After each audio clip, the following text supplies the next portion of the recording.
بسم الله الرحمن الرحيم. الحمد لله.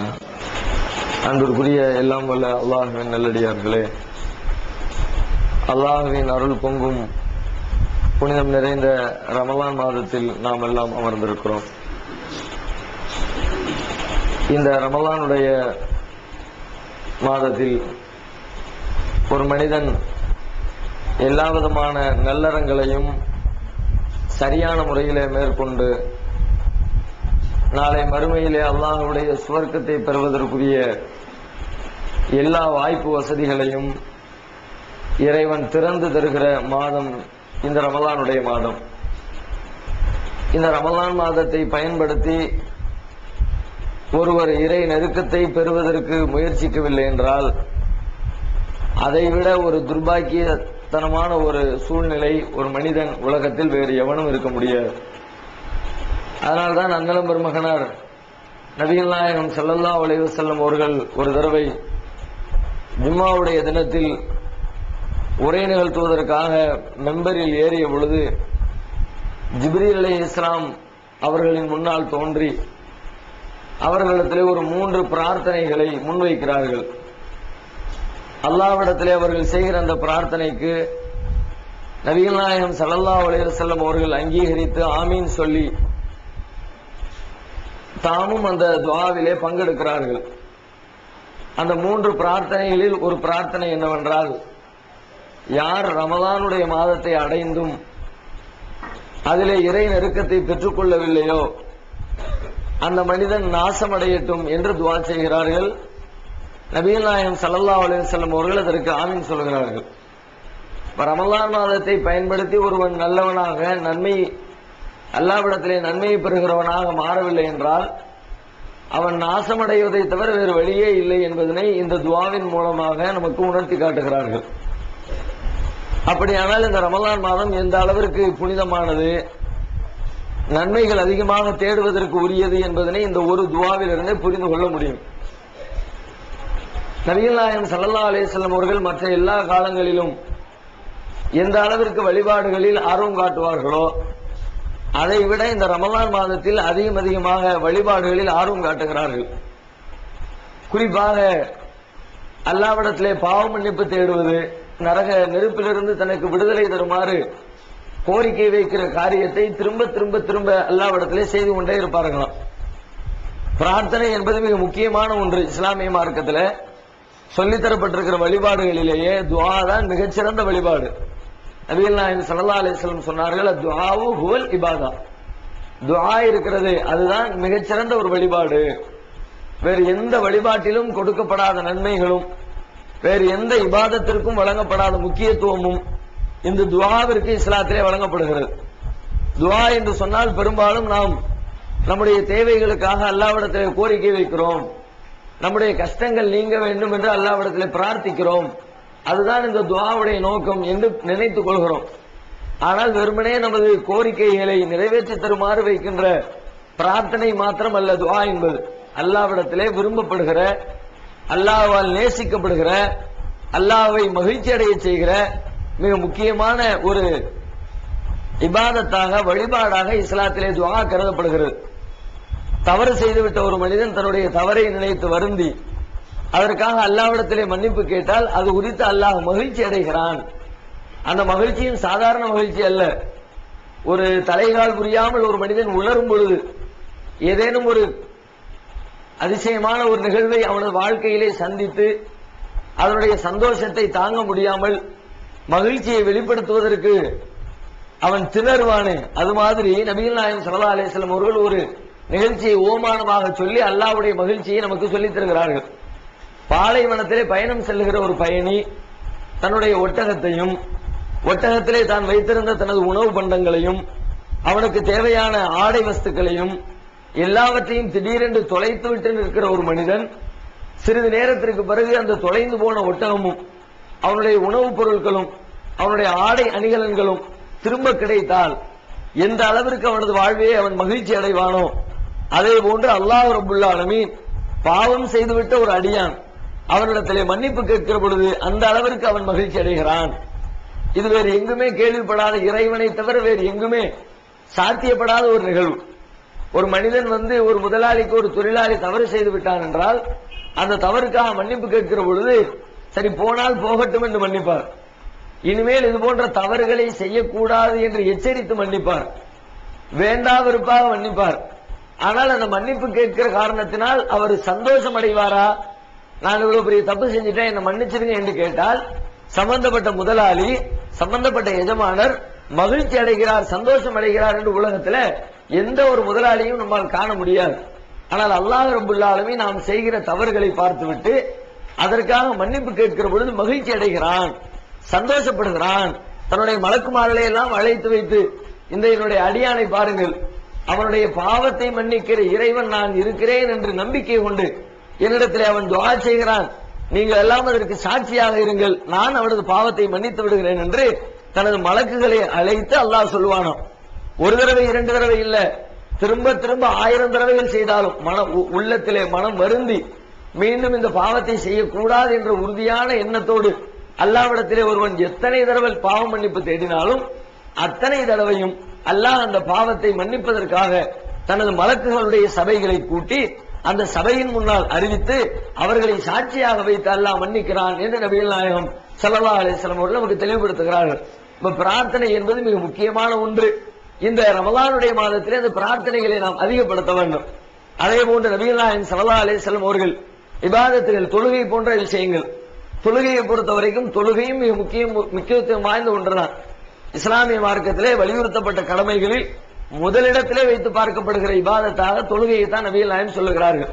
நாளை மறுமையில் அல்லாஹ்வுடைய அந்த தீர்ப்பு நாளின் போது விசாரணைக்காக அல்லாஹ் எடுத்துக்கொள்கிற பட்டியலில் முதல் பட்டியலாக தொழுகை தான் இருக்கும்.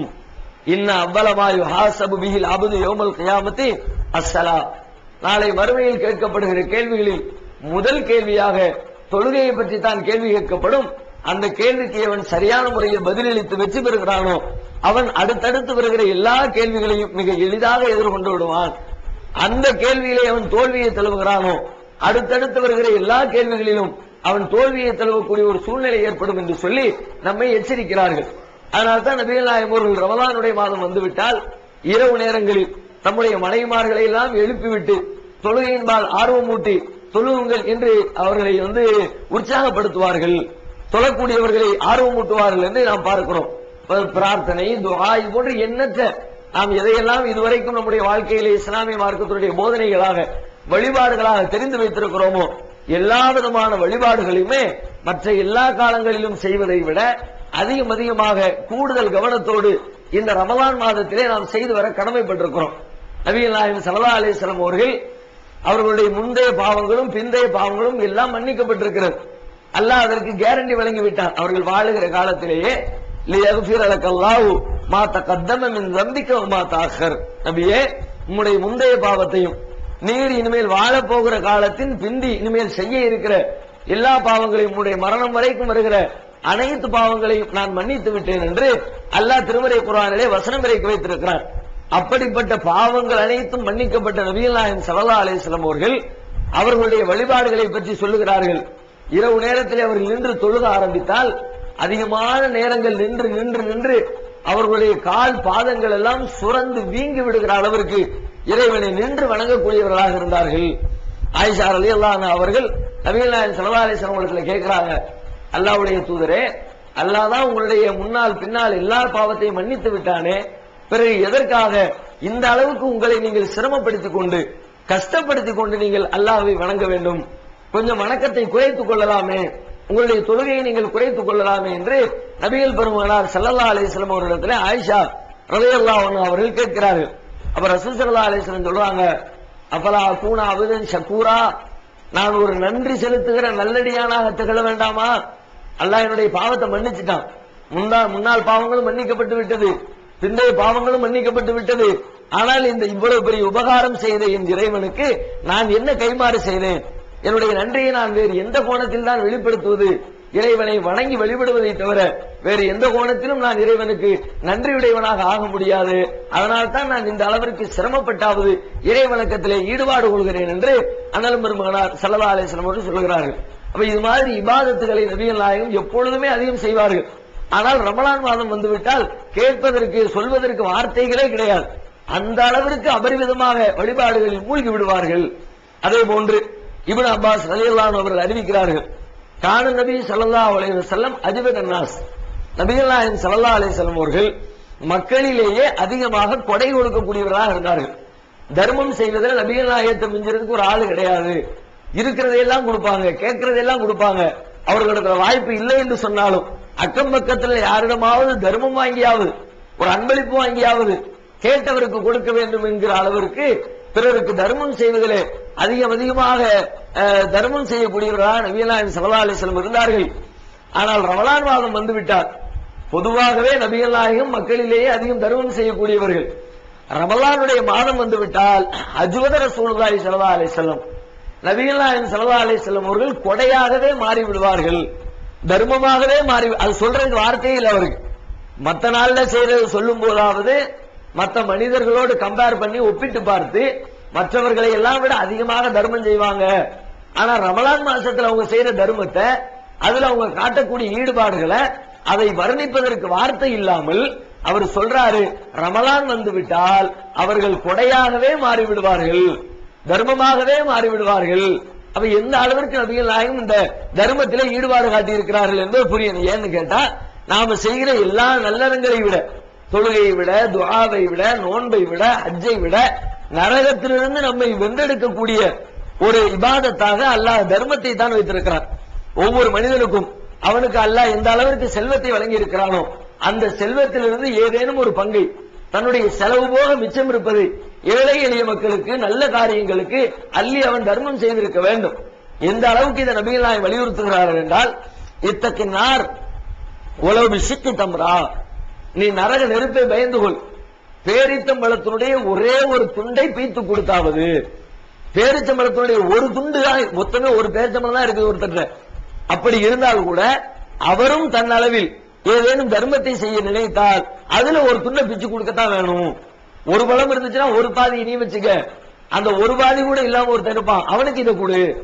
நாம நினைத்துக் கொண்டோம் செல்வந்தர்களும் பெரிய பெரிய வசதி படைத்தவர்களும் லட்சாதிபதிகளும் தான் இது மாதிரி தர்மம் செய்வதற்கு கடமைப்பட்டவர்கள், அவங்க தான் தர்மம் செய்ய வேண்டும் என்று எண்ணிக்கொண்டிருக்கிறோம். ஆனா அவரவர்களுடைய தகுதிக்கு தகுந்தாற் போன்று தர்மம் செய்யணும். தர்மம் இல்லாமல் நாளை மறுமையில் நரகத்திலிருந்து விடுதலை இல்லை.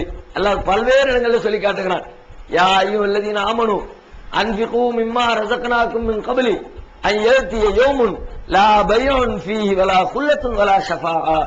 மூமின்களே, எந்த பேரமும் எந்த நட்பும் எந்த ஒரு பரிந்துரையும் ஏற்றுக்கொள்ளப்படாத அந்த நாள் வருவதற்கு முன்பாக உங்களுக்கு வழங்கப்பட்டிருக்கிற செல்வத்திலிருந்து நீங்கள் நல்ல வழியிலே செலவு செய்து கொள்ளுங்கள், நல்ல வழியிலே நீங்கள் அதை அள்ளி தர்மம் செய்து கொள்ளுங்கள் என்று அல்லாஹ் வலியுறுத்துகிறான். ஒரு மனிதன் மரணிக்கிற தருவாயில அவனுடைய உயிர்களை கைப்பற்றுவதற்காக மலக்குகள் வந்து நிற்கிற பொழுது ஒவ்வொரு மனிதனும் அவர்களிடத்திலே அனுமதி கேட்பார்களாம். என்ன அனுமதி? எனக்கு கொஞ்சம் அவகாசம் தாருங்களேன், லவ்லா அஹர்தனி இலா அஜலின் கரீப், கொஞ்சம் டைம் கொடுங்க, இப்பவுமே என் உசிரை எடுத்துறாதீங்க, கொஞ்சம் நேரம் கொடுங்க. சரி, இந்த நேரத்தில் என்ன செய்யறதுக்காக இந்த நேரத்தை கேட்கிறாரு என்று சொன்னால், எனக்கு வழங்கப்பட்டிருக்கிற செல்வங்களை எல்லாம் நான் தர்மம் செய்துவிட்டு நல்லவனாக திரும்பி வந்து விடுகிறேன். கொஞ்சம் டைம் கேட்டு நான் தொழுதுட்டு வந்துடுறேன் டைம் கேட்க மாட்டான். நான் வேற ஏதாவது ஒரு நல்ல காரியத்தை செஞ்சுட்டு வர்றேன் அப்படி டைம் கேட்கறது இல்ல. கடைசியா ஒரு மனிதன் வாய்ப்பு கேட்டால், இன்னும் 2 நிமிஷம் இருக்கு, இந்த 2 நிமிஷத்தை பயன்படுத்தி நீ என்ன நன்மை செய்ய முடியுமோ செஞ்சுக்க என்று ஒருவனுக்கு வாய்ப்பளிக்கப்பட்டால், அந்த வாய்ப்பை அந்த மனிதன் எப்படி பயன்படுத்த விரும்புவான் என்றால், தனக்கு வழங்கப்பட்டிருக்கிற செல்வத்தை தர்மம் செய்வதில் அந்த 2 நிமிடத்தை கழிப்போம் என்று அவன் விரும்புவான்.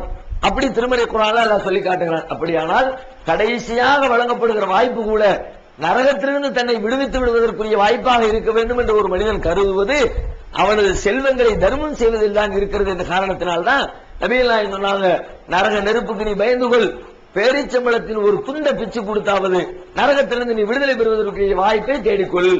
அது தர்மத்தின் வழியாகத்தான் நரக விடுதலை என்பது உங்களுக்கு சாத்தியப்படும் என்று நபிகள் நாயகம் நமக்கு போதனை செய்கிறார்கள். இப்படி தர்மத்தை அதிகப்படுத்துவது, நல்லறங்களை செய்வது, ஏராளமான இபாதத்துகளில் தொழுகையில் ஈடுபாடு காட்டுவது, துஆ செய்வதிலே ஆர்வம் எடுப்பது, இது போன்ற காரியங்களை மற்ற எல்லா மாதங்களை விட இந்த மாதத்தில் நாம் அதிகம் செய்ய கடமைப்பட்டிருக்கிறோம். செய்து கொண்டும் இருக்கிறோம். நம்மில் பலரும் அதையும் ஆர்வம் காட்டக்கூடியவர்களும் இருக்கிறார்கள். அது மாதிரியான இபாதத்துகளை மற்ற எல்லா மாதங்களை விட ரமலான் மாதத்தை தேர்ந்தெடுத்து செய்யக்கூடியவர்களும் இருக்கத்தான் செய்கிறார்கள். ஆனால் அதிலே கவனிக்க வேண்டிய முக்கியமான அம்சம் என்னவென்றால், நாம் இபாதத்துகளை நல்லறங்களை செய்கிறோம். செய்வது மாத்திரமல்ல, செய்யக்கூடிய நல்லறங்கள் அனைத்துமே நாளை மறுமையில் நமக்கு பயனளிக்கக்கூடிய நிலையிலே அதை செய்து வைக்க வேண்டும். சில பேர் நல்லறங்களை செய்வார்கள், ஆனால் செய்துவிட்டு அதனுடைய எந்த நன்மையும் அவர்கள் பெற்றுக்கொள்ள முடியாத ஒரு காரியத்தையும் செய்து விடுவார்கள். நன்றாக உணவை தயாரித்து விட்டு அந்த உணவிலே சிறிதளவு விஷத்தை கலந்து விட்டால், எத்தனை தேக்ஸா கணக்கில் சாப்பாடு தயார் பண்ணி இருந்தாலும் அந்த உணவு யாருக்கால் பயன்படுமா? அதை உண்டு யாராவது பசியாற முடியுமா? அதே போல சில மனிதர்கள் சிரமப்பட்டு தொழுகையில் ஈடுபடுகிறார்கள், அதிகமாக பிரார்த்தனைகளில் கவனம் செலுத்துகிறார்கள், தன்னுடைய செல்வத்தை எல்லாம் அள்ளி அள்ளி வாரி வழங்கி தர்மம் செய்கிறார்கள். ஆனால் செய்யக்கூடிய அவர்கள் செய்து முடித்துவிட்டு செய்யக்கூடிய சில சிந்தனைகளினால், சில வேலைகளினால் அவர்கள் செய்த அந்த நல்லறத்திற்குரிய கூலியை கடுகளவிற்கு கூட பெற்றுக்கொள்ள முடியாத ஒரு துர்பாக்கியசாலிகளாக மாறி போகிறார்கள் என்று நபிகள் நாயகம் விளக்குகிறார்கள். யார் அப்படி? யாருடைய தர்மங்களும் யாருடைய இபாதத்துகளும் வீணாகி போகிறது என்று சொன்னால், தர்மம் இபாதத்துகளை செய்யக்கூடிய மனிதனுடைய உள்ளத்திலே இருக்கிற சிந்தனைகள், தவறான சிந்தனை வந்துவிட்டார். தான் செய்யக்கூடிய காரியத்தை பார்த்து பிறர் மெச்ச வேண்டும், பிறர் புகழ வேண்டும், இவரும் நல்ல தர்மம் பண்றாரு, இவர் நல்ல தொழுகிறாரு, இவர் நல்ல ஒரு வணக்க வழிபாடுகளில் ஆர்வம் காட்டக்கூடிய வணக்கசாலியாக இருக்கிறாரு என்று சொல்லி மற்றவர்களுடைய கவனத்தில் நாம் அவர்களுடைய சிந்தனைகளை இப்படிப்பட்ட பேச்சுக்களை வாங்க வேண்டும், இப்படி நாம் புனிதர்களாக உயர்ந்தவர்களாக பிறரால் கருதப்பட வேண்டும் என்பது மாதிரியான ஒரு சிந்தனை நமது உள்ளத்திலே எழுந்து விட்டது என்று சொன்னால், அது நம்முடைய எல்லா நல்லறங்களையும் அழித்து போடுகிறது. அதுதான் ரசூலுல்லாஹ் அதிகமாக எச்சரிக்கிறார் தான் வாழ்க்கையில. ரசூல் ஸல்லல்லாஹு அலைஹி வஸல்லம் எச்சரிக்கைகளே அதிகமான எச்சரிக்கை என்னன்னா இதை பத்தி தான் எச்சரிக்கிறாங்க. ஒருத்தன் நல்லவளே செய்யல, அதனால அவன் வீணா போனான், அது ஒரு கேட்டகரி, அது ஒரு லிஸ்ட், அதை ஏத்துக்க முடிகிறது. ஒருத்தன் நரகத்துக்கு போகிறான், ஏன் போகிறான்னா அவன் தொழுகல, நோன்பு வைக்கல, தர்மம் செய்யல, இபாதத்துகள்ல ஆர்வம் காட்டல, அதனால அவன் நரகம் போனான் என்று சொன்னால் அதை ஏற்றுக்கொள்ள முடிகிறது. ஆனால் இன்னொரு புறத்திலே ஒரு சாரார் நோன்பு இருக்கிறார்கள், தர்மம் செய்கிறார்கள், தொழுகையில ஈடுபடுகிறார்கள், எல்லா விதமான நற்கர்மங்களையும் சிரமேற்கொண்டு செயல்படுத்துகிறார்கள். அவ்வளவு காரியத்தையும் செய்துவிட்டு ஒரு மனிதன் நரகத்திற்கு சென்றால் இரண்டு பேருக்கும் இடையில் வித்தியாசம் இருக்கிறதா இல்லையா? ஒருவர் வியாபாரமே செய்யல, பொருளாதாரத்தை திரட்டுவதற்குரிய எந்த முயற்சிகளையும் மேற்கொள்ளல, கையில ஒரு பைசா இல்லாத பிச்சைக்காரரா உட்கார்ந்து இருக்கிறார் ரோட்ல. இன்னொருத்தர் ரொம்ப கஷ்டப்பட்டாரு, நிறைய கஷ்டப்பட்டு சிரமப்பட்டு பிசினஸ் பண்ணாரு, மாதக்கணக்கில் உழைச்சாரு, உழைச்சு முடிச்சுட்டு இன்னொருத்தர் எல்லாம் நஷ்டமடைந்து ஒரு ஒண்ணும் இல்லாத ஒரு பிச்சைக்காரராக ரோட்ல உட்கார்ந்து இருக்கிறார். ரெண்டு பேரும் ஒரே நிலையா? உழைக்காமலே ஒன்றுமில்லாமல் போனவருடைய நிலையும், அவனுக்கு ஏற்படுகிற கவலையும், அவனுடைய உள்ளத்தை தாக்குகிற மன அழுத்தமும், உழைத்து விட்டு எல்லாவற்றையும் பறிகொடுத்து விட்டு நஷ்டமடைந்து விட்டு ஒன்றுமில்லாமல் உட்கார்ந்து இருக்கிறானே, அவனுடைய ரெண்டு பேரும் ஒரே நேரத்தில் வைத்து பார்க்க முடியாது. அதே போல நாளை மறுமையில இபாதத்துகள் விஷயத்துல சில பேர் ஒன்றுமே செய்யாமல் நரகத்திற்கு போவார்கள், சில பேர் ஏராளமானதை செய்துவிட்டு நரகத்திற்கு போவார்கள். அவரை சூழலா பட்டியல் போடுறாங்க. நாளை மறுமையில சில பேரை அல்லாஹ் விசாரணைக்கு அழைப்பான். அதுல குறிப்பா யாரை அழைப்பான்? அல்லாஹ்வுடைய மார்க்கத்தில் அதிகமாக ஒரு காரியத்திற்கு நன்மை வழங்கப்பட்ட மனிதரை முதலில் அழைப்பான். அல்லாஹ்விற்காக உயிர் கொடுத்த தியாகி. இவருக்கு இருக்கிற மதிப்பு இஸ்லாத்துல வேற யாருக்குமே கிடையாது. ஏன்னு கேட்டா, இவர் இறந்து விட்டால் நபிமார்களை கூட அல்லாஹ் இறந்ததுக்கு பிறகு அவர்களுக்குன்னு ஒரு மன்னரை வாழ்க்கையை வச்சு கியாமத் நாள் வரைக்கும் அந்த மன்னரையில வாழ்ந்து கியாமத் நாளுக்கு வந்ததுக்கு பிறகு அவர்களை எழுப்பி விசாரணை நடத்தி அதற்கு பிறகுதான் அவர்கள் சுவர்க்கத்திற்கு அனுப்பப்படுவார்கள். ஆனால் இந்த அல்லாஹ்வுடைய பாதையில உயிர் துறந்த தியாகி இருக்கிறாரு, ஷஹீத் இருக்கிறாரு, இந்த ஷஹீதை பொறுத்த வரைக்கும் அவர் என்றைக்கு ஷஹீதாகிறாரோ, என்றைக்கு கொல்லப்படுகிறாரோ அன்றைய தினமே அல்லாஹ் அவர்களை நேரடியாக சுவர்க்கத்திற்கு எடுத்துக்கொள்கிறான். டைரக்டா அவர் சொர்க்கத்துக்கு வந்துருவார். ஆனால் இந்த மனிதனாக சொர்க்கத்துக்குள்ள அவர் நடமாட்ட மாட்டார். அவருடைய உயிரை எடுத்து பச்சை நிற பறவையினுடைய கூட்டிற்குள்ளே வைத்து சுவர்க்கத்திற்குள்ளே நீ விரும்பியவாறு சுற்றி திரி, விரும்பியதை எல்லாம் சாப்பிடு என்று அல்லாஹ் சுவர்க்கத்தை அவருக்கு உடனடியாக பரிசீலிப்பான். சூரத்து யாசீன் என்ற அத்தியாயத்தில் கூட அல்லாஹ் ஒருத்தருடைய வரலாறு பற்றி சொல்லி காட்டுவான். ஒரு சமூகத்திற்கு ஒரு இறை தூதர் அனுப்பப்படுவார். அந்த இறை தூதரை அந்த சமுதாய மக்கள் புறக்கணிப்பார்கள். பிறகு இரண்டாவதாக ஒரு இறை தூதரை அனுப்புவார். இரண்டாம் தூதரையும் அந்த மக்கள் புறக்கணிப்பார்கள். பிறகு மூன்றாவதாக ஒரு தூதரை அல்லாஹ் அனுப்பி வைப்பார். மூன்றாவது தூதரையும் அதே சமுதாயத்து மக்கள் புறக்கணிப்பார்கள். அப்போ அந்த பகுதியில் இருக்கிற ஒரு மனிதர் வருவார். வஜா மின் அக்ஸல் மதீனத்தி ரஜுலுன் யஸ்ஆ கால யா கௌமி இத்தபிஉல் முர்ஸலீன். அந்த ஊருடைய எல்லைப்புறத்திலே இருக்கிற ஒரு மனிதர் வந்து சொல்லுவார், நீங்கள் இந்த தூதரை பின்பற்றக்கூடாதா? இத்தபிஉ மல்லா யஸ்அலுக்கும் அலைஹி அஜ்ரன் வஹும் முஹ்ததுன். உங்களிடத்தில் அவர்கள் எந்த கூலியும் கேட்கல, நேர் வழியில் இருக்கிறாங்க, நேரான வழியில் இருக்கிற இந்த தூதரை நீங்கள் பின்பற்றக்கூடாதா என்று ஒரு மனிதர் வந்து அவர்களுக்கு உபதேசிப்பார். அவருடைய உபதேசத்தை கேட்டு வெறுத்து போன அந்த மக்கள், இவர் இறை தூதர்னு சொல்றாரு, அவரையே நாங்க ஏத்துக்கல, அந்த இறை தூதரை ஏத்துக்கணும்னு இவர் என்ன வக்காலத்தை வாங்க வந்திருக்கிறாரு என்று சொல்லி அவர் மீது கோபப்பட்டு அந்த மனிதரை அந்த சமூக மக்கள் கொலை செய்து விடுவார்கள். அதுக்கு அல்லாஹ் சொல்லி காட்டுகிறான், கொலை செய்யப்பட்ட உடனே அவருக்கு சொல்லப்பட்டது, நீ சுவர்க்கத்திற்குள்ளே நுழைந்து விடு என்று சொல்லப்பட்டது. மற்றவங்களுக்கெல்லாம் இறந்த உடனே நுழைஞ்சிருன்னு சொல்லப்படாது. நீ மன்னரை வாழ்க்கையில நிம்மதியா தூங்கு என்றுதான் சொல்லப்படும். நல்ல மனிதனாக இருந்தால் நம் கனவுமத்தில் அரூஸ், ஒரு புதுமா பிள்ளை தூங்குவதை போன்று தூங்கு என்று சொல்லப்படும். கியாமத் நாள் வரைக்கும் தூங்குவார். தூங்கி முழிச்சு கியாமத் நாளை அல்லாஹ் எழுப்பி அதுக்கு பிறகுதான் அவரை சொர்க்கத்துக்கு அனுப்புவான். ஆனா இவரை பொறுத்த வரைக்கும் உடனடியாக சொர்க்கத்திற்கு அனுப்பப்படுகிறார். இப்படிப்பட்ட ஒரு உயிர் தியாகியை அல்லாஹ் அழைப்பான், அழைத்து விசாரிப்பான். அவருக்கு கொடுத்த ஞாபகத்துகளை எல்லாம் அல்லாஹ் எடுத்து சொல்லுவான். அவர் அனைத்தையும் அறிந்து கொள்வார், அதை ஒத்துக்கொள்வார். ஆமா, நீ இதையெல்லாம் எங்களுக்கு செஞ்சிருக்கிறாய், நீ எனக்கு நிறைய அருள் புரிந்திருக்கிறாய், அதை நான் மறுக்கல என்று அவர் சொல்லுவார். அப்ப அடுத்து அல்லாஹ் கேட்பான், இவ்வளவா நான் செய்திருக்கிறேனே, நீ என்ன செய்தாய், இதை பயன்படுத்தி எனக்காக என்ன காரியம் செய்தாய் என்று கேட்கிற பொழுது, இறைவா உனக்காக என்னுடைய உயிரையே நான் அர்ப்பணித்தேன், நான் உன்னுடைய பாதையில போரிட்டு நான் என்னுடைய உயிரை அர்ப்பணம் செய்துவிட்டு ஷஹீதாய் இருக்கிறேன் என்று அவர் பதில் சொல்வார். அல்லாஹ் சொல்வான், நீ ஷஹீதானது உண்மை, ஆனால் எதற்காக ஷஹீதான? எனக்காகவா? என்னுடைய மார்க்கத்தை மேலோங்க செய்வதற்காகவா? என்னிடத்திலே நன்மையை பெறுவதற்காகவா? அல்லது என்னுடைய திருப்தி அடைவதற்காகவா? எதற்காக இந்த உயிரை துறந்தாய்? உலகத்திலே உன்னை மிகப்பெரிய வீரன் என்று மக்கள் புகழ வேண்டும் என்பதற்காக நீ உயிரை தியாகம் செய்தாய். அது சொல்லப்பட்டு விட்டது உலகத்திலே. இன்றைக்கு நீ நரகத்திற்கு செல் என்று அவரை முகம் குப்புற இழுத்து சென்று நரகத்திலே தள்ளப்படும் என்று அண்ணலம் பெருமகனார் சொல்லுகிறார்கள். அப்ப அல்லாஹ்வுக்காக வேண்டி உசிரையே ஒரு மனுஷன் கொடுக்கிறான், அதை விட ஒரு பெரிய காரியம் ஒன்று இருக்குமா? ஒருத்தன் பைசாவை கொடுக்கறதை விட, தன்னுடைய நேரத்தை கொடுக்கறதை விட, தன்னுடைய சுக துக்கங்களை எல்லாம் இழக்கிறதை விட உசிறுதான் ஒரு மனுஷன் இருக்கிற விலை மதிக்க முடியாத ஒன்று. அதுக்கு இணையான ஒண்ணுமே இல்லை. அதை பாதுகாப்பதற்கும் அதை தக்க வைப்பதற்கும் தான் எல்லா விதமான முயற்சிகளையும் மனிதர்கள் மேற்கொள்ளுகிறார்கள். அப்படிப்பட்ட ஒரு மனிதனிடம் இருக்கிற உன்னதமான ஒன்றை அவன் இழக்கிறான். அப்படிப்பட்ட ஒரு இழப்பிற்கு கூட கடுகளவிற்கு நன்மை கிடைக்காமல் போகிறது என்றால், மற்ற மற்ற இபாதத்துகளில் இந்த சிந்தனை கலந்து விட்டால் எப்படி இருக்கும்? சர்வ சாதாரணமாக கலந்து விடுகிறது. ஷைத்தான் அதற்காக எதிர்பார்த்து காத்திருக்கிறான். எந்த நேரத்தில் நம்முடைய உள்ளத்தில் தப்பான எண்ணத்தை போடலாம், அடுத்தவங்களுக்காக வேண்டிங்கிற சிந்தனையை நம்ம அறியவே மாட்டோம். நம்ம தெரிஞ்சுதான் செய்யறதில்லை. பல பேரு அல்லாஹ் காண்டிதான் எல்லாம் வணங்கணும்னு தெரிஞ்சு வச்சிருக்கிறோம்.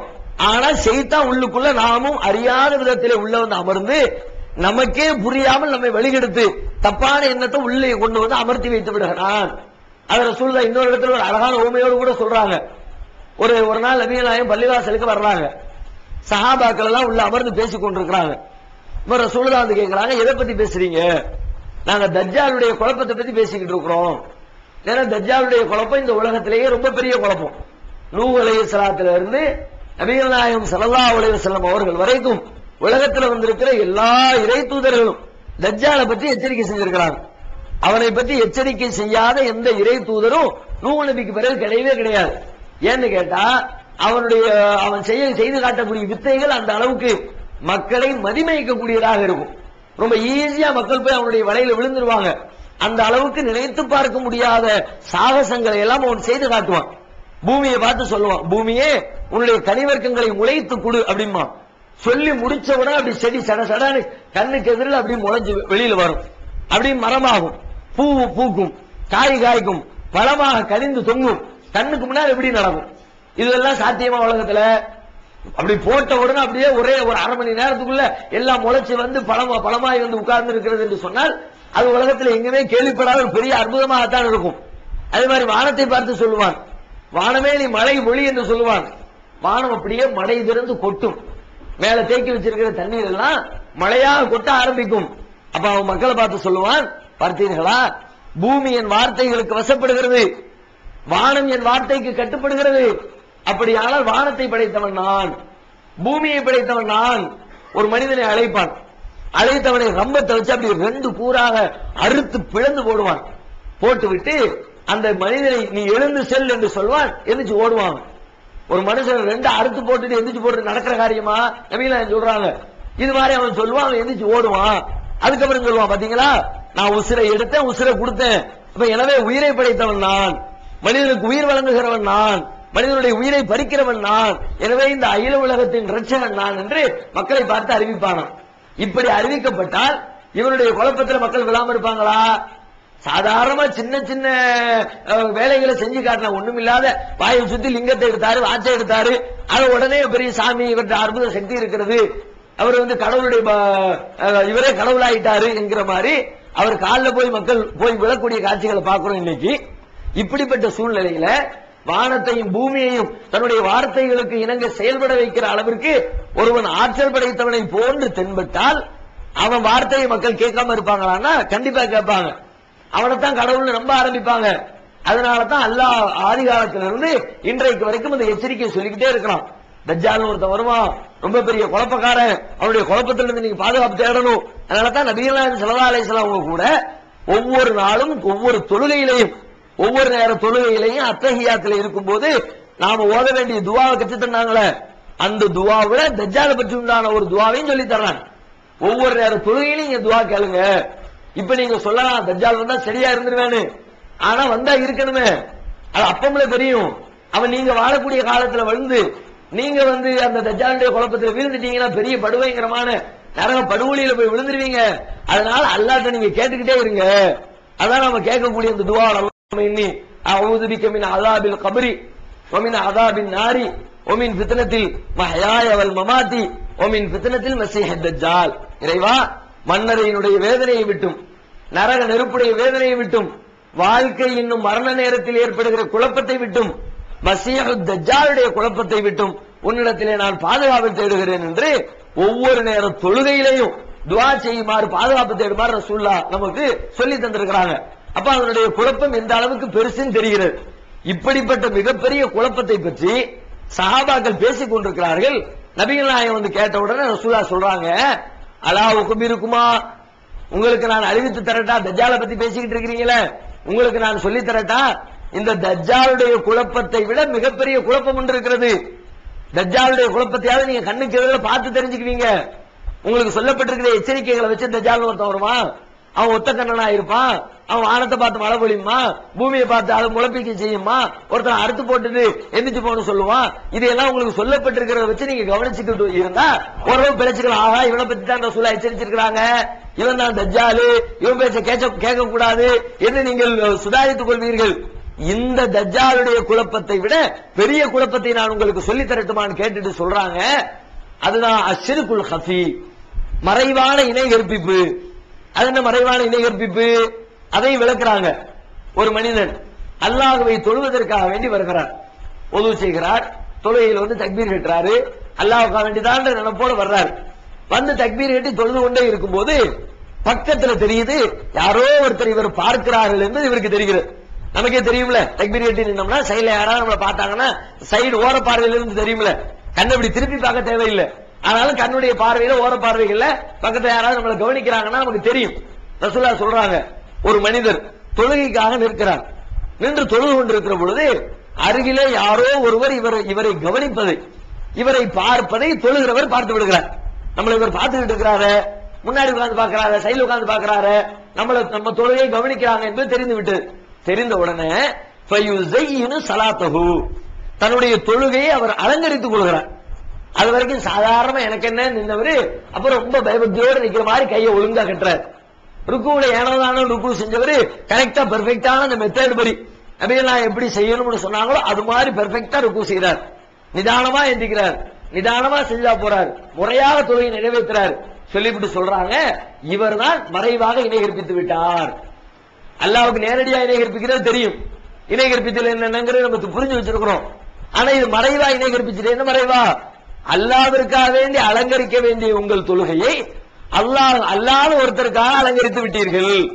ஒருத்தர் பாக்குறாரு, இப்ப நம்ம அசால்ட்டா தொழுதுகிட்டு இருந்தா நம்மளை பத்தி என்ன நினைப்பாரு? என்ன இந்த மனுஷன் இப்படி தொழுதுகிட்டு இருக்கிறான், கொஞ்சம் கூட ஒரு கவனம் இல்லையே, ஒரு கேர்லெஸ்ஸா தொழுகிறாரு என்று தம்மை பற்றி தவறாக நினைத்து விடுவார்களோ என்று எண்ணி உன் தொழுகை நீ அலங்கரித்தாயே. அப்ப அல்லாஹ் விஷயத்துல நீ இப்படி நினைச்சிருக்கணும்ல.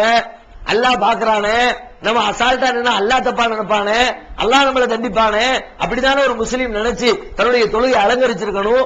அல்லாஹ் பார்க்கிறான் என்ற சிந்தனைக்காக அலங்கரிக்காமல் அருகிலே உள்ள மனிதர் பார்க்கிறார் என்பதற்காக நீ அலங்கரித்தாயே. இதுதான் மறைவான இணை கற்பிப்பு என்று நபிகள் நாயகம் விளக்குகிறார்கள். அப்படியானால் இது எத்தனை பெரிய குற்றம் என்பது நமக்கு புலப்படுகிறது.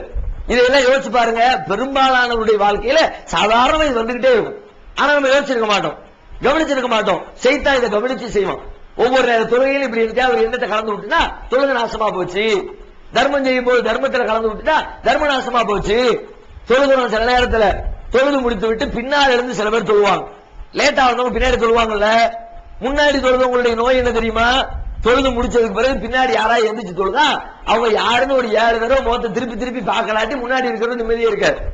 தொழுவர் பாருங்க, முன் சப்பில் உட்கார்ந்து இருக்கோம், பின்னாடி பக்கத்துல யார் தொழுதா இப்படி யார் இறங்க 4 தடவை பார்க்க வேண்டியது. அது வரைக்கும் சும்மா நிக்கிறோம், நம்ம பாக்குறாங்களான்னு அவரு அதை பிறகு ஏத்த வேண்டியது. சர்வ சாதாரணமா எல்லா பள்ளிகளையும் இதை நீங்க பார்க்கலாம். நீங்க உங்களை நீங்க டெஸ்ட் பண்ணி பாருங்க. மத்தவங்க என்ன பாக்குறது? ஒவ்வொருவரும் தம்முடைய தொழுகையை டெஸ்ட் பண்ணி பாருங்க. இப்படிப்பட்ட நம்முடைய இபாதத்துகளில் மத்தவங்களுக்காக என்ற மாதிரி லேச தெரியாது. இதெல்லாம் நம்ம பெருமைக்கு நம்மள அப்படின்ற பயங்கரமா நினைக்கிறது இல்ல. லேசா கலந்து விட்டுருவோம். முடிஞ்ச போச்சு, தொழுகை நாசமா ஆயிடுச்சு, தர்ம நாசமா ஆயிடுச்சு, இபாதத்துகள் எல்லாம் நாசமா போயிடுச்சு. அப்போ நாம செய்யக்கூடிய நல்லறங்கள் ரமலான் மாதத்திலே அதிக நல்லறமும் செய்ய வேண்டும். அந்த நல்லறங்கள் நாளை மறுமையிலே நமக்கு பயனளிக்கிற விதத்திலே அல்லாஹ்விற்காக செய்கிறோம் என்ற உணர்வோடு செய்ய வேண்டும். இந்த உணர்வை செய்தான் கெடுக்க வருகிற பொழுது அதிலிருந்து நம்முடைய உள்ளத்தை பாதுகாக்கவும் வேண்டும்.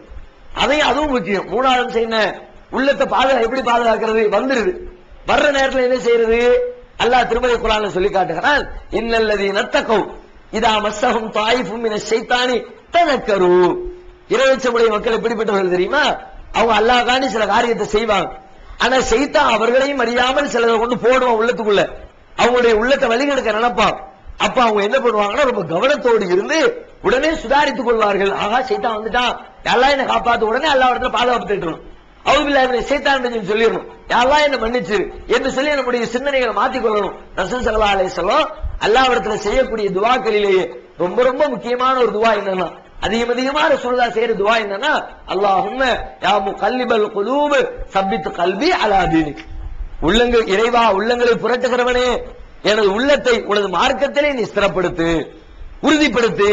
மார்க்கத்தில் நீ என்ன சொல்லி இருக்கிறீ அது மாதிரி என் உள்ளம் போகணும். அதை தாண்டி வேற மாதிரி அந்த பக்கம் இந்த பக்கம் நான் போயிடக்கூடாது. அதுக்கு நீ தான் உதவி செய்யணும்னு அல்லாஹ்விடத்திலே உதவி கேட்டு அதன்படி அமல்களை செய்து இம்மையிலும் மறுமையிலும் வெற்றி பெறுவதற்கு முயற்சிப்போமாக. அல்லாஹ்